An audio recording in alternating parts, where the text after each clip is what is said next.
Brought to you by Penguin.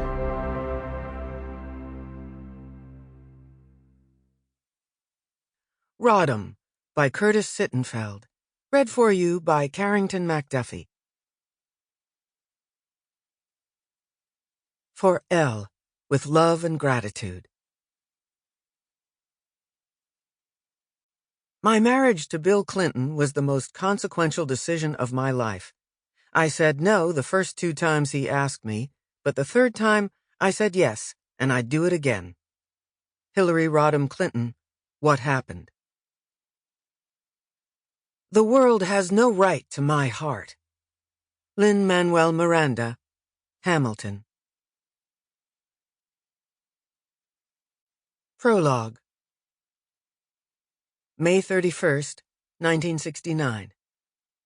There was a feeling I got before I spoke in front of an audience, and sometimes also before an event that was less public but still important, an event that could have consequences in my life.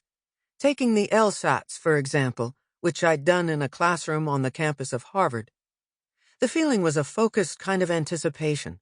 It was like a weight inside my chest. But it never exactly came from being nervous. I always had prepared, and I always knew I could do it. Thus, the feeling was a sense of my own competence, blended with the knowledge that I was about to pull off a feat most people thought, correctly or not, they couldn't. And this knowledge contributed to the final aspect of the feeling, which was loneliness, the loneliness of being good at something. My Wellesley graduation occurred on the green near the library, and I was scheduled to speak after Senator Edward Brooke, who was from Massachusetts.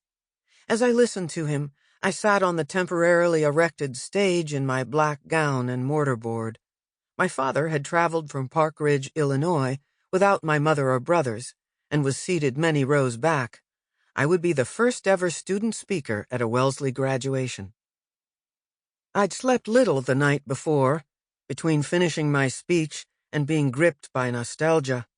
Even though Wellesley had, during the upheavals of the last 4 years, come to seem an almost embarrassingly cloistered place, I'd loved being a student there, loved the green lawns and the lake, loved the wood-paneled classrooms where I'd listened to lectures on Spinoza and quantum mechanics, and argued about what it meant to live in a just society, and, of course, loved my friends, who were now headed in many directions. Senator Brooke's speech was winding down, and he still hadn't explicitly mentioned recent protests or assassinations, civil rights, or Vietnam. I understood then that addressing them fell to me. In a way, I'd understood this before the ceremony even started, and it had been the reason that my classmates and I had pushed for a student speaker. But the speech I'd written suddenly seemed inadequate, and I knew I needed to start with a rebuttal, a generational rebuttal, to the senator's evasiveness. Because I was the one who'd be standing at the podium, doing so was my obligation. Wellesley's president, Ruth Adams, introduced me by saying that I was a political science major, president of the college government, and, perhaps this was a warning or form of wishful thinking on her part, good-humored, good company, and a good friend to all of us.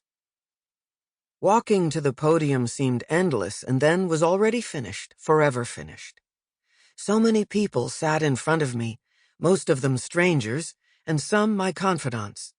I began by saying, I am very glad that Miss Adams made it clear that what I am speaking for today is all of us, the 400 of us, and I find myself in a familiar position, that of reacting, something that our generation has been doing for quite a while now. We're not in the positions yet of leadership and power, but we do have that indispensable element of criticizing and constructive protest, and I find myself reacting just briefly to some of the things that Senator Brooke said. This has to be quick because I do have a little speech to give. Part of the problem with just empathy with professed goals is that empathy doesn't do us anything. We've had lots of empathy, we've had lots of sympathy, but we feel that for too long our leaders have viewed politics as the art of the possible. And the challenge now is to practice politics as the art of making what appears to be impossible possible. Sample complete. Ready to continue?